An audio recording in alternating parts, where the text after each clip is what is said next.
தமிழக முதலமைச்சராக செல்வி ஜெயலலிதா 23ஆம் தேதி அன்று பதவியேற்கிறார். சுவாரஸ்யமாக ஒரு செய்தி, 23ஆம் தேதி அரவக்குறிச்சியிலும் தஞ்சாவூர்லயும் தேர்தல் நடைபெறுகிறது. அந்த தேதி அன்று செல்வி ஜெயலலிதா தலைமையிலான அமைச்சரவை பொறுப்பேற்கிறது. மீண்டும் தமிழ்நாட்டு அரசாங்கத்துடைய முதலமைச்சராக செல்வி ஜெயலலிதா அவர்கள் 23ஆம் தேதி சென்னை பல்கலைக்கழக நூற்றாண்டு விழா மண்டபத்தில் பதவியேற்கிறார்.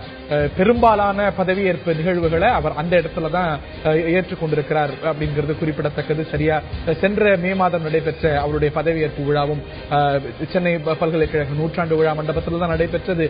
மே 2011 நடைபெற்ற பதவியேற்பு விழாவும் சென்னை பல்கலைக்கழக நூற்றாண்டு விழா மண்டபத்தில் தான் நடைபெற்றது. மீண்டும் தமிழ்நாட்டு முதலமைச்சராக செல்வி ஜெயலலிதா 23ஆம் தேதி பொறுப்பேற்கிறார். ஒரு வரலாற்று வெற்றியை சாத்தியமாக்கி மீண்டும் தமிழ்நாட்டு முதலமைச்சராக செல்வி ஜெயலலிதா 23ஆம் தேதி அவருடைய அமைச்சரவை சகாக்களோடு பதவியேற்கிறார். அவருடைய கேபினெட் 23ஆம் தேதி பதவியேற்கிறது.